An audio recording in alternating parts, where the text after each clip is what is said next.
तुला राशि वाले बंधुओं, आप सभी का बहुत बहुत स्वागत है, हृदय से अभिनंदन है तुला राशि भिंड यूट्यूब चैनल में। तो तुला राशि वालों, जरा ध्यान से सुनिए।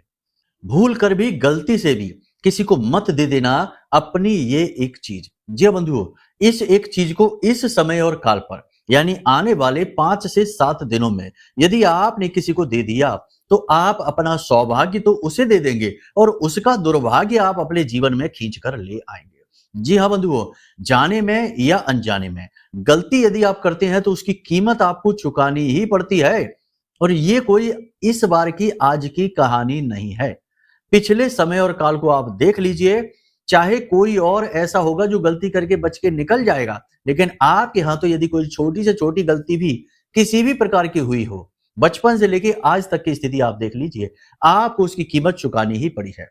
कभी कभी तो ऐसा भी हो गया है कि किसी और की गई गलती की कीमत आपने चुकाई है, केवल इसलिए कि आप उसके साथ रहे हैं। जी हाँ बंधुओं, ये आपके जीवन भर की कहानी है। हम आपकी राशि को, आपके स्वभाव को अच्छी तरह से जानते हैं, तभी ये बात हम आपको बता रहे हैं। इसीलिए हम आपसे कह रहे हैं कि ये जो समय काल है, जो ग्रह स्थितियां हैं, जिस प्रकार की अनुकूलताएं और प्रतिकूलताएं हैं, इस समय और काल पर इस एक चीज का लेना देना, यानी किसी को देना और किसी से लेना, दोनों ही आपके लिए भयंकर अवरोध कारक होंगे। आपके जीवन में स्तंभन का कार्य करेंगे, हर एक गति को धीमा कर देंगे, हर काम को बनते बनते बिगाड़ देंगे, हर प्रकार से आपको चारों तरफ से बांध देंगे। इसी को बंधन हो जाना कहते हैं। बंधन कई प्रकार के होते हैं बंधुओं। अगर आपके पास खूब पैसा आता है और आप बस दिन में 2-4 बार यही कहिए कि अब तो खूब पैसा आ रहा है, कोई टेंशन नहीं, खूब पैसा आ रहा है, कोई टेंशन नहीं। 2-4 दिन ही कह पाएंगे, उसके बाद फिर आप कहने लायक नहीं बचेंगे, क्योंकि पैसा जैसे आ रहा था वैसे ही रुक भी जाएगा। इसे स्वबंधन क्रिया कहती है, यानी खुद की लक्ष्मी का बंधन कर देना। बहुत सारी चीजें हैं। तो कहने का मतलब यह है कि आपको इन चीजों को समझना होगा।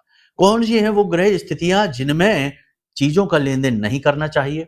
साथ ही हम आपकी कुंडली खुलवाएंगे आपसे। आप अपनी कुंडली को देखिए। आपकी कुंडली में लग्न का जो मालिक है, लग्न में जो राशि बैठी है, उससे जुड़ी हुई चीजों का लेन देन कभी नहीं करना चाहिए। कारण है इसका कि वो आप स्वयं हैं। लग्न मतलब आप स्वयं, वो स्व का भाव है। आपकी अपनी व्यक्तिगत ऊर्जाएं हैं, आपकी व्यक्तिगत सोच विचार, आपका शरीर, आपका मन, आपका स्वभाव, सब कुछ है। अब यदि आप उससे जुड़ी हुई चीजों को किसी को यूं ही दे देंगे तो कहने का मतलब यह है कि आप अपनी पॉजिटिव एनर्जी को किसी और को देंगे। जी हाँ, ये बहुत गहरा प्रश्न है, बहुत बड़ी बात है जो हम आपको बताने जा रहे हैं। कोई आपको बताएगा नहीं, आप इसे जीवन में एक बार उतार कर देखना। इसका प्रभाव आप अपने जीवन में खुद महसूस करेंगे। जी हाँ, और होता अक्सर यह है कि जिस चीज के लिए मना किया जाए, जिस चीज के लिए निषेध हो, मन उसी चीज के लिए मचलता है। ये इंसानी स्वभाव है, जाने में या अनजाने में। जी हाँ बंधुओं, तो अब डरने की कोई बात नहीं है। हम आपको आपकी कुंडली के आधार पर बता देंगे कि किन चीजों का आपको लेन देन नहीं करना है। फिलहाल इस समय और काल के अनुसार इस एक चीज के विषय में बताएंगे। 4 बड़ी भविष्यवाणियां भी करेंगे जो आने वाले 3 से 5 दिनों में आपके जीवन में घटित होंगी। 70 से 80% तो सटीक रहेगी। कुछ परसेंट यदि नहीं होती है तो समझ लो वो किसी अन्य भाई बंधु के लिए है। आखिर यह फलकथन राशि अनुसार है, आपकी कुंडली हमने नहीं देखी है। अब यदि विशेष तौर पर अपने ही बारे में जानना है, अपने जीवन की बाधाएं, परेशानियां और कष्ट से मुक्ति के मार्ग चाहिए, सही मार्गदर्शन चाहिए, तो अपनी कुंडली आपको दिखानी होगी। इसके लिए नंबर वीडियो में है, इन पर आप फोन करिए, अपनी कुंडली का श्रेष्ठतम विश्लेषण करा लीजिए हमारे द्वारा, और हम आपको आपकी कुंडली के दोष परेशानी के बारे में बताएंगे और उसकी सटीक उपाय समाधान आपको दे देंगे और कुछ दिनों में आपका कायाकल्प हो जाएगा। जी हाँ, कार्यक्रम के अंत में हम आपको बताएंगे एक ऐसी क्रिया जो आपको जरूर करनी चाहिए। आपकी राशि के जातकों को अवश्य करनी चाहिए, हर हाल में करनी चाहिए। हालांकि इस क्रिया के विषय में हमने पहले भी आपको बताया है, लेकिन आपने इसे ध्यान से नहीं सुना, ना ही समझा। लेकिन अब हम आपको बताने जा रहे हैं, इसे आप जरूर ध्यान से समझना। इसे हम आपको कार्यक्रम के अंत में बताएंगे। यह सबसे महत्वपूर्ण है, इसे आपको जरूर समझ लेना है, देख लेना है, वरना आप धोखा खाते ही रहेंगे, चोट खाते ही रहेंगे और हमेशा अपने आप को फंसा हुआ महसूस करते ही रहेंगे। जी हाँ, तो उम्मीद करते हैं सारी बातें आप समझ रहे हैं। कार्यक्रम में अंत तक जरूर ठहरेंगे, ठहरना ही होगा, क्योंकि ये कार्यक्रम आपका उद्धारक है। कहने का मतलब यह है कि जहां से बाधाएं हटती हैं वहीं से उद्धार शुरू होते हैं, बदलाव शुरू होते हैं। वही कार्य ये कार्यक्रम करने वाला है, तो आपको अंत तक ठहरना ही होगा। माई का जयकारा लगाओ, मन में भाव पैदा करो, लिखो कमेंट में जय मां भद्रकाली कृपा करो। महामाई निश्चित तौर पर आपके ऊपर कृपा करेंगी, आशीर्वाद करेंगी और कर ही दिया है, तभी आप इस कार्यक्रम को देख रहे हैं। बदलाव भी आप महसूस करेंगे अगर आप हमारे कार्यक्रमों को ज्यादा नहीं केवल 1 हफ्ते तक देख लीजिए। उसके बाद जो हम बोलते हैं उन बातों को जीवन में उतारना शुरू करिए। गारंटी के साथ 100% कहते हैं कि आपको पॉजिटिव रिजल्ट मिलने शुरू हो जाएंगे। तो ये वादा हम कर रहे हैं, दावा हम कर रहे हैं और इसलिए कर रहे हैं क्योंकि हम जो बातें कहते हैं, ज्ञान बताते हैं, जो चीजें आपको समझाते हैं, वे पूर्ण रूप से प्रमाणित हैं।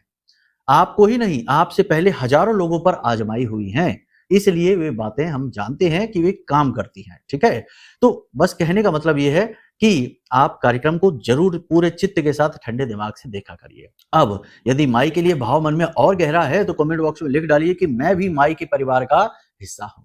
ये बहुत बड़ी बात है कि महामाई जो अनंत कोटि ब्रह्मांडों को केवल अपनी पलक में धारण करके रखती हैं, ऐसी महामाई के परिवार का हिस्सा हम जैसे तुच्छ मानव बनने का प्रयास कर रहे हैं। माई हमें ये अवसर दे रही हैं, जो हम ये कह भी पा रहे हैं, लिख भी पा रहे हैं, क्योंकि यदि मां ना चाहें तो आप मां का नाम भी नहीं ले सकते, मां का नाम लिख भी नहीं सकते हैं।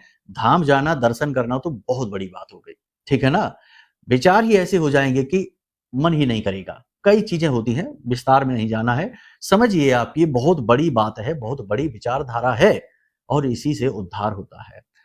तो चलिए बंधु, अब अपने मूल विषय को शुरू करते हैं। ध्यान से सुनिए। प्यारे मित्रों, हमारे अत्यंत प्रिय और परम पूज्य अमिताचार्य जी के पास माँ बगलामुखी और माँ भद्रकाली की साधनाओं का वर्षों का अनुभव है और माता रानी की इनके ऊपर पूर्ण कृपा और सिद्धि है।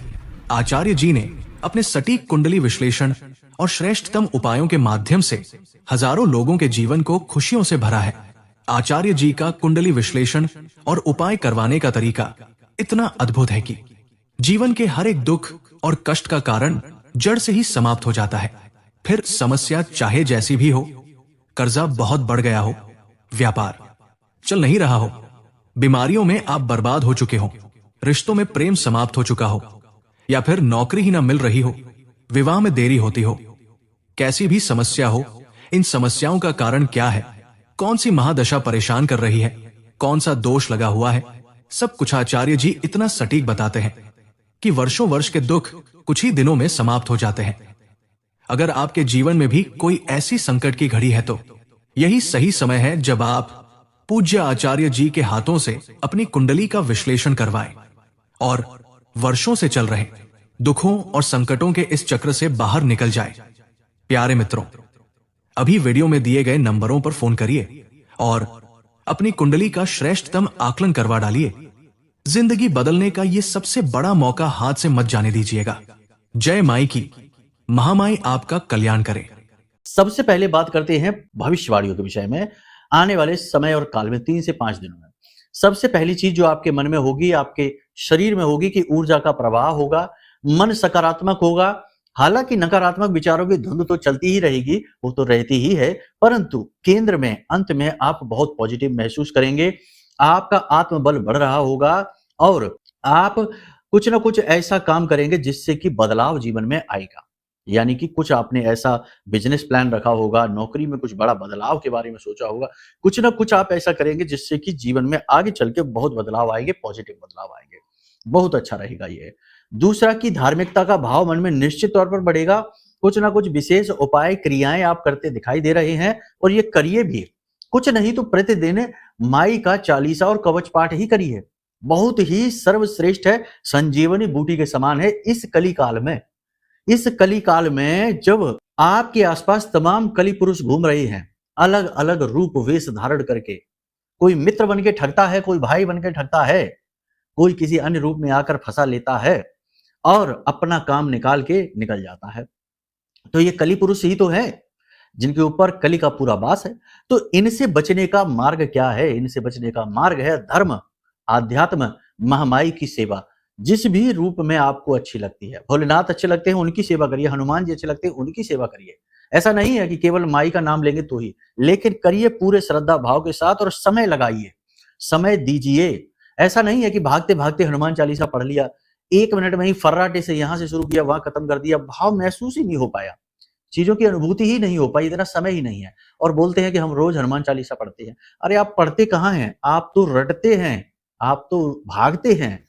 ठहराव कहाँ है? भक्ति मीन्स ठहराव। भक्ति का मतलब है स्थिरता, व्याकुलता नहीं। ठीक है, तो भाव लगाइए, समय दीजिए और देखिए कैसे बदलाव होगा। तो ये भाव उठेंगे आपके मन में, बहुत अच्छी बात है। ठीक है, तीसरा कि कोई नया अवसर मिलेगा, कुछ करने का, आगे बढ़ने का चांस मिलेगा, अवसर मिलेगा, निश्चित तौर पे मिलेगा। पैसे का भी लाभ मिलेगा, कहीं से भी आए, किसी भी प्रकार से आए, धन लाभ होगा। आपकी जेब में पैसा आएगा, आपका ही दिया हुआ पैसा आ सकता है, या लोन वगैरह या किसी भी प्रकार का पैसा आपके पास आएगा। ठीक है, यह बहुत अच्छी बात है, क्योंकि आपके पास धन बल बढ़ेगा, आपका सहयोग बढ़ेगा, आपका मार्गदर्शन होगा, आपको क्लैरिटी मिलेगी, आगे बढ़ने के अवसर मिलेंगे। और ये सब कुछ गुरु की वजह से होने जा रहा है। गुरु जो हैं अस्त थे, वो अब उदित हो चुके हैं। इसका प्रभाव रहेगा, ज्ञान बुद्धि विवेक का अब आपके ऊपर प्रभाव रहेगा। नेगेटिविटी भी रहेगी। आपके आसपास कुछ लोग ऐसे जरूर हैं जो आपका पीछा नहीं छोड़ते, आपको परेशान करने में कोई कसर नहीं छोड़ते हैं। हर तरफ से आपको कहीं ना कहीं किसी न किसी रूप से परेशान करना चाहते हैं। कुछ नहीं तो बातों से ही उकसाएंगे, कुछ नहीं तो ऐसा बोलेंगे जिससे आपका मन दुखी हो जाए, परेशान हो जाए। और कुछ नहीं कर सकते तो आपकी कोई पुरानी भूली बिसरी गलती को उखाड़ देंगे और उस गलती को लेकर बैठ जाएंगे और आपका मन खराब कर देंगे। ऐसे लोगों से आपको दूर रहना है। ये लोग आपको परेशान कर देते हैं। आप इनके पास जाते हैं मन का सुकून हासिल करने के लिए, अपनी भावनाओं से प्रेरित होकर, लेकिन ये लोग आपके लिए ठीक नहीं है, ये आपको घाव देते हैं, तो इनसे आपको दूर रहना होगा। अगली भविष्यवाणी ध्यान से सुनिए। आप आत्म केंद्रित होंगे। दुनियादारी के चक्करों में आप खूब पढ़ के देख लिए, दुनियादारी को आपने समझ लिया, कौन अपना कौन पराया ये आप जान चुके हैं। अब आप इन चक्करों में ज्यादा नहीं पड़ेंगे। आपने मन पक्का कर लिया है, विचार पक्का कर लिया है। अब आप अपने बारे में सोचेंगे। अब आप मतलबी नहीं होंगे, स्वार्थी होंगे। स्वार्थी होने और मतलबी होने में बहुत ज्यादा फर्क है। मतलबी तो पूरी दुनिया है ही, अपना मतलब निकाल रहे हैं, बस एक दूसरे से सारे रिश्ते नाते निभाए ही और बनाए ही इसलिए जा रहे हैं ताकि मतलब सिद्ध हो सके। लेकिन स्वार्थी अलग है, स्वार्थी आध्यात्मिक है। वो अपना अर्थ ढूंढ रहा है, वो स्व का बोध चाहता है, खुद के बारे में जानना चाहता है, अपने इस संसार में होने का कारण जानना चाहता है। वो किसी का अहित नहीं करना चाहता, वो केवल अपने ऊपर केंद्रित है, वह खुद के ऊपर ध्यान दे रहा है। स्व का अर्थ खोजने वाला ही तो स्वार्थी है। तो अब आप स्वार्थी बनेंगे, मतलबी नहीं। ठीक है ना, बातों के मतलब को अच्छी तरह से समझ लेना, वरना आपको हो सकता है कि कुछ बातें अटपटी सी लग जाएंगी, ये क्या कह रहे हैं। ठीक है, यही तरीके हैं हमारे। ठीक है, जो आपके शुभ में चिंतित हो जाएं, ऐसे शुभ चिंतकों से दूर रहिए। ठीक है, जो आपका शुभ करने के लिए चिंतित रहें, ऐसे शुभ चिंतकों के पास जाइए। तो ये विधियां हैं जीवन को जीने की, संस्कार है। इसी तरीके से तो जीवन में इंसान सदगति को प्राप्त करता है। ठीक है, तो अब सबसे बड़ी बात, सावधानी भी अत्यंत अनिवार्य है। बिना सोचे समझे इन्वेस्ट नहीं, जल्दबाजी में कोई कार्य नहीं, सेहत को लेकर कोई लापरवाही नहीं और किसी पर भी अंधविश्वास नहीं। ठीक है, किसी के सामने अपने दिल के राज नहीं खोलना है, अपनी बातें किसी को नहीं बताना है। पैसे का लेन देन, हेर फेर, जो भी कुछ चल रहा है, किसी को उसकी भनक नहीं लगने देनी है। अपने पैसे के मालिक खुद बनिए, किसी और के माध्यम से पैसे का लेन देन ना कराइए। कागज डॉक्यूमेंट साइन करते समय बहुत ही अलर्ट रहिए, धोखाधड़ी हो सकती है। और काले रंग का पेन का इस्तेमाल ना करिए। और जरूरी महत्वपूर्ण कार्य करने से पहले राहु काल को जरूर देख लीजिए। दिन में 1.5 घंटे का समय राहु काल का होता है। यदि राहु काल चल रहा है, उस समय पर कोई भी महत्वपूर्ण कार्य न करिए, सर्वोत्तम रहेगा। किसी के साथ बहसबाजी में न पड़िए, खास तौर से उच्च अधिकारियों की बात काटने की कोशिश न करिए, उनके साथ सहमति ही रखिए। धीरे धीरे अपने गुणों, अपने काम, अपनी मेहनत से अपने मान सम्मान को आप खुद ही प्राप्त कर लेंगे। उनकी बात काटकर अपनी तर्कशीलता को दिखाने में कोई फायदा नहीं है, आपको नुकसान हो जाएगा। ठीक है, कोई नई दुकान, कोई नया बिजनेस, व्यापार की शुरुआत करना चाहते हैं तो कर लीजिए, ये अच्छा समय है। इस समय पर आपको लाभ होंगे। लेकिन कोई भी नया बड़ा कार्य करने से पहले कुंडली जरूर दिखवा लेना। होता यह है कि लोग काम शुरू कर लेते हैं, घाटा हो जाता है, बाद में कुंडली दिखाते हैं कि क्या बात है। लेकिन फिर क्या फायदा, अब पछताए होत का जब चिड़िया चुग गई खेत। फिर क्या फायदा, खेत तो चुग ही गया, अब दोबारा कोई खेत लगेगा तब देखा जाएगा। तो ये नहीं करना है। ठीक है ना, उल्टी गंगा नहीं बहानी है। जैसा संस्कार नियम कहते हैं कि पहले ग्रह नक्षत्रों को समझो, पढ़ो, जानो, फिर कोई काम में आगे बढ़ो। ठीक है ना, पहले मार्गदर्शन प्राप्त करो, फिर आगे बढ़ो, तो वो सही विधि है, उसमें बहुत गुंजाइश रहती है कि कामयाबी ही मिलेगी। अन्यथा फिर तो मनमानी अगर आप चलेंगे तो फिर मनमानी ही आपको किस्मत नसीब मिलेगा, जो लिखा है वो मिल ही जाएगा। खैर, अब ध्यान से सुनिए, अब हम आपको बताने जा रहे हैं कौन-सी चीज़ें हैं जो आपको भूल कर भी किसी को देनी नहीं है, दान भी नहीं देनी। मंदिर में दान दे सकते हैं, लेकिन वैसे किसी को नहीं देनी कि लो भाई ले जाओ पहनने के लिए ले लो, ऐसे नहीं, ठीक है? उपहार में भी नहीं देनी। चीज़ों को उपहार में देने का चलन बहुत पुराना है, कोई नया नहीं है, लेकिन इसमें लोग अक्सर कुछ ऐसा कर देते हैं जिसमें कि अपनी खुशियाँ दे आते हैं। इत्र, परफ्यूम कभी किसी को नहीं देना चाहिए, ले सकते हैं किसी से, देना नहीं चाहिए। धार्मिक किताबें, धर्म से जुड़ी हुई कोई भी चीज़ किसी को नहीं देनी चाहिए, तस्वीर, धार्मिक किताबें, पूजा-पाठ की सामग्री वगैरह किसी को भी नहीं देनी चाहिए। अपने पहने हुए वस्त्र कभी किसी को नहीं देने चाहिए पहनने के लिए, जूते-चप्पल आदि भूलकर भी नहीं। अपनी गाड़ी, वाहन, इलेक्ट्रॉनिक सामान किसी को भी नहीं देने चाहिए। बहुत सारी चीज़ें हैं, कहने का मतलब ये है, ये तो नियम, संयम है, बहुत सारी हैं, इनको हम कभी फिर विस्तार से बताएँगे, अभी राशि के हिसाब से। अपनी कुंडली खोलकर देखिए, यदि आपकी कुंडली के पहले भाव में यानी पहला चौखाना जो बना हुआ है, उस चौखाने में सूर्य यानी सन है, सूर्य बैठे हुए हैं, तो समझ लीजिए कि सूर्य से जुड़ी हुई चीज़ें आपको किसी को भी यूँ ही मुफ्त में नहीं देनी है, ठीक है? सूर्य से जुड़ी चीज़ें क्या है? सफ़ेद रंग की कोई भी वस्तु, नारंगी रंग की कोई भी वस्तु, खाने-पीने की कोई भी सामग्री जैसे कि कोई भी फल है, कोई भी अन्न है, जैसे गेहूँ है, गेहूँ से बनी कोई भी चीज़ किसी को नहीं देनी है। इसी प्रकार यदि चंद्रमा है, तो आपको सफ़ेद रंग की कोई भी वस्तु नहीं देनी है, मिठाई किसी को भी नहीं देनी है, प्रसाद के रूप में आप दे सकते हैं, यूँ ही किसी को नहीं खिलानी है, यूँ ही किसी को नहीं देनी है और जल तत्व से ज बनी हुई चीज़ें किसी को नहीं देनी है, अपने वस्त्र आदि भी नहीं देने हैं। शक्कर, नमक भी लेन-देन में आप नहीं करेंगे। इसी प्रकार यदि मंगल है तो लाल रंग की कोई भी वस्तु, लाल रंग के वस्त्र, लाल रंग की खाद्य सामग्री और उपयोग की सामग्री किसी को भी आपको नहीं देनी है। अपने वाहन आदि भी लेन-देन ना करें, दवाएँ किसी को भी ना दें, ठीक है ना? बुध यदि है तो हरी रंग की कोई भी वस्तु, किसी से यूँ ही चलते-फिरते वादा नहीं करना है, यानी आश्वासन यूँ ही नहीं देना है, किसी को वादा नहीं देना है, किसी को अपना समय नहीं देना है बिना मतलब में, यूँ ही फिजूल में नहीं। और किसी से ज़रूरत से ज़्यादा बात नहीं करनी है, किसी को भी अपनी जुबान नहीं देनी है, ठीक है? और हरी रंग की कोई भी वस्तु, चाहे खाने की हो, चाहे वस्त्र हो, दाल भी यदि हरी रंग की है तो किसी को नहीं देनी है, ये विशेष ध्यान रखिए। गुरु यदि बैठे हैं तो पीले रंग का कोई भी वस्त्र, आभूषण, सोना, जेवर या फिर कोई भी खाद्य सामग्री पीले रंग की किसी को भी आपको नहीं देनी है। ज्ञान भी मुफ्त में किसी को नहीं देना है, ठीक है ना? आप किसी का भला करने के लिए किसी को कुछ समझाएँगे, कुछ बोलेंगे, लोग उसे लोग उल्टा समझेंगे और आपको ही लांछन लगा बैठेंगे, आपका समय और दिमाग खराब कर देंगे। तो गुरु बैठे हैं तो ये नहीं देना है, ठीक है? शुक्र यदि बैठे हैं तो जेवर किसी को भी नहीं देने हैं, चाहे सोने के हो, चाहे चांदी के हो। इत्र, परफ्यूम किसी को भी नहीं देने हैं। मीठी सफ़ेद रंग की कोई भी मिठाई किसी को नहीं देनी है। शक्कर किसी को भी नहीं देनी है, चावल किसी को भी नहीं देने हैं और सफ़ेद रंग की कोई भी सामग्री, कोई भी वस्त्र आदि किसी को भी यूँ ही नहीं देने हैं। शनि यदि बैठे हैं तो तेल किसी को भी नहीं देना है, खास तौर से शनिवार के दिन ना तो देना है और ना ही लेना है। और काले रंग के कोई भी वस्त्र, आभूषण या कुछ भी काले रंग की कोई भी चीज़ हो, मशीनरी आदि का भी लेन-देन किसी को यूँ ही मुफ्त में ना करें, कुछ ना कुछ मूल्य अवश्य ले लें। और सबसे बड़ी बात कि ज़रूरत से ज़्यादा वस्त्र संग्रहित ना करें और जूते-चप्पल ज़रूरत से ज़्यादा नहीं, एक आध जोड़ी ही जूते अपने पास रखें। 2-2, 4-4, 5-5 जोड़ी जूते रखेंगे, आप परेशान हो जाएँगे। राहु या फिर केतु बैठे हैं, तो आपको अपने पालतू जानवरों को किसी के यहाँ नहीं भेजना है, किसी को नहीं देना। लोग कर लेते हैं, उसका भी लेन-देन कर लेते हैं। इलेक्ट्रॉनिक सामान अपने किसी को भी नहीं देने हैं और खराब इलेक्ट्रॉनिक सामान अपने घर में अपने पास बिल्कुल भी नहीं रखने हैं। उन्हें तुरंत घर से बाहर निकाल कर फेंकिए या उन्हें सही करा दीजिए। तो ये तो ग्रहों से संबंधित है कि इन चीज़ों का आपको लेन-देन नहीं करना है। लेकिन ये सारी चीज़ें जो हमने आपको बताई हैं, सारी चीज़ें आप मंदिर में दान कर सकते हैं। मंदिर में कैसे दान करेंगे? या तो मंदिर के उपयोग के लिए आप दान में दे सकते हैं या फिर भिखारियों को जो मंदिर के बाहर बैठे होते हैं, आपसे आस लगाकर बैठते हैं, उन्हें आप दे सकते हैं।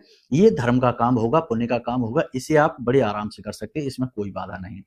और एक सबसे बड़ी बात कि 2 क्रियाएँ हैं जिन्हें हम आपको बता रहे हैं, यदि इन्हें आपने कर लिया तो आपके जो सबसे क्रूर यानी खराब ग्रह जो होते हैं ना, जैसे राहु और केतु की बात की जाए, शनि की भी बात की जाए, तो ये क्रूर ग्रहों की कुदृष्टि, इनकी महादशा, अंतर्दशा यदि चल रही है, साढ़े साती, अढ़ैया वगैरह चल रही है, ये सबके दोष आपके ऊपर समाप्त होने लगते हैं, कमज़ोर होने लगते हैं। करना क्या है? ध्यान से समझिए, 2 कार्य आपको बता रहे हैं, ध्यान से समझ लेना, करके एक बार ज़रूर देख लेना, फिर इनके प्रभाव बताना, ठीक है? एक-एक बार की जाने वाली क्रिया है। सबसे पहला काम तो ये कि आपका जितना भी वज़न है, जितना भी आपका वजन है, मान लेते हैं कि आपका वजन 70 किलो है, तो उसका दशांश यानी कि 70 किलो का दशांश 7 किलो हो गया। 90 किलो वजन है तो 9 किलो हो गया, 100 किलो वजन है तो 10 किलो हो गया। यानी कि दशांश कच्चा कोयला आपको लेना है, ठीक है? कच्चा कोयला लेने के बाद आपको उसे तेज बहने वाली नदी, यानी कोई तेज बहने वाली नदी में जाकर उसे जल प्रवाहित कर देना है। ये क्रिया आपको किस प्रकार करनी है, ध्यान से समझिए। ये क्रिया आपको सोमवार के दिन करनी है, पहली चीज। दूसरी चीज कि ये जो कोयला है, इसे आप अपने सिर से उल्टा 7 बार यानी एंटी क्लॉकवाइज उसारेंगे, ठीक है ना? उल्टा। किसी और की मदद भी आप इसमें ले सकते हैं, कोई बुराई नहीं होगी। 7 बार एंटी क्लॉकवाइज उसारेंगे, उसके बाद इसे ले जाकर जल प्रवाहित करेंगे।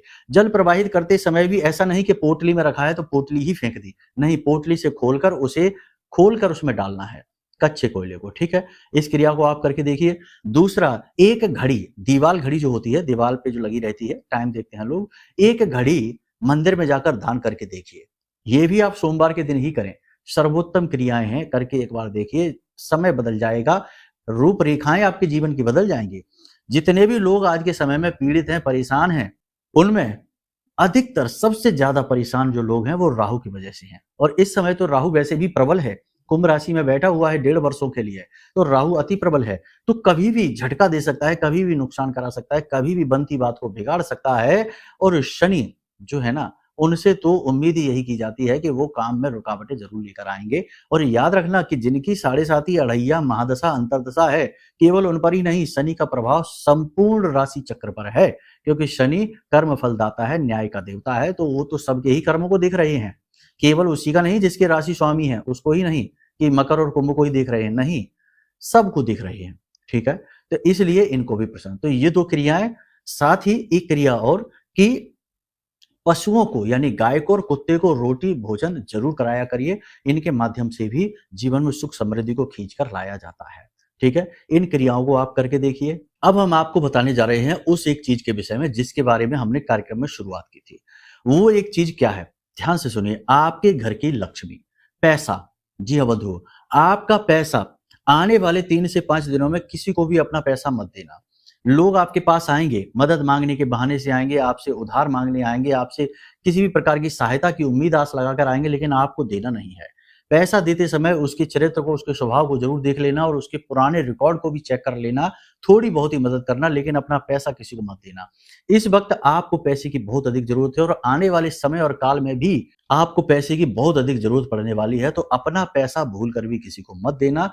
दूसरा, कि धर्म से जुड़ी हुई चीजें, खास तौर से कि पूजा पाठ से जुड़ी हुई किताबें, मूर्तियां, फोटो, तस्वीर किसी को भी मत दे देना। ये दोनों चीजें यदि आपने किसी को दे दी तो आपका ज्ञान और आपकी लक्ष्मी दोनों ही चली गई, यानी नारायण लक्ष्मी दोनों ही आपके घर से चले गए। और जब नारायण और लक्ष्मी ही आपके घर से चले गए तो आपके घर में तो भूत वासा हो जाएगा, भूतों का ही वास होगा। फिर आपका उद्धार कैसे होगा, इसके बारे में सोच लेना, असंभव है, काम तो बिगड़ेंगे ही। समय और काल की ये मांग है जो हम आपको बता रहे हैं। कम से कम 5 दिन तक तो इन चीजों के लेन देन से बचना, उसके बाद फिर आप कर भी सकते हैं, लेकिन बहुत सारी चीजों का ख्याल रखते हुए, ठीक है? अब यदि आपके जीवन में कोई ऐसी बाधा, कोई ऐसी अड़चन है जो आपको आगे ही नहीं बढ़ने दे रही है, आप अपने विचारों से समस्या का समाधान निकाल ही नहीं पा रहे हैं, तो जरूर कोई बड़ी योग युति, कोई विशेष परिस्थिति है ग्रहों के द्वारा बनी हुई। तमाम तरीके की होती है, नीच भंग है, विपरीत राजयोग है, विष दोष है, तमाम तरीके की चीजें हैं, अच्छी भी है, बुरी भी है। इनके बारे में जानने के लिए कुंडली का विश्लेषण कराना अति अनिवार्य है। तो अब यदि आप कुंडली का विश्लेषण कराना चाहते हैं तो नंबर वीडियो में दिए गए हैं, इन नंबरों पर फोन करिए, सारी जानकारी दे दीजिए। छोटी सी दक्षता के साथ हम आपकी कुंडली का श्रेष्ठतम आकलन करके आपको दे देंगे और आपके जीवन में चल रही परेशानियों का जो श्रेष्ठतम समाधान है वो आपको बता देंगे आपकी कुंडली के अनुसार। उन्हें आप करके देखेंगे, आपको निश्चित लाभ प्राप्त होंगे गारंटी के साथ। जब बाधा ही हट गई तो क्यों नहीं जीवन में समाधान आएंगे। सीधी सी बात है कि जब समस्या का समाधान हो गया, यानी रोग का इलाज हो गया, तो फिर आप निरोगी क्यों नहीं होंगे। तो उम्मीद करते हैं सारी बातें आपने समझ ली हैं। अब इन बातों को अपने जीवन में उतारिए और सबल संभल कर फूंक फूंक कर चलिए, अपने ऊपर ध्यान दीजिए, यही समय की मांग है। चलिए बंधु, आज के इस कार्यक्रम को यहीं पर विराम देते हैं। हमेशा हंसते रहिए, मुस्कुराते रहिए, सकारात्मक रहिए, महामाई पर अपनी आस्था और विश्वास बनाकर रखिए, क्योंकि आपका उद्धार तो वहीं से होना है। तो प्रेम से बोलिए जय माई की। हमारे प्रिय और परम पूज्य आचार्य जी ने अपनी साधनाओं के अनुभवों पर आधारित शक्तिशाली उपाय और क्रियाओं के माध्यम से हजारों लोगों के जीवन को पूरी तरह से बदला है। आचार्य जी के द्वारा बताया गया हर एक उपाय इतना सटीक और कारगर होता है कि जो भी इसे पूरे भाव के साथ कर लेता है उसे साक्षात महामाई की कृपा और आशीर्वाद प्राप्त हो जाती है। इसलिए निसंकोच इन उपायों को पूरे भाव के साथ करिए, आपका कल्याण होगा। जय माई की।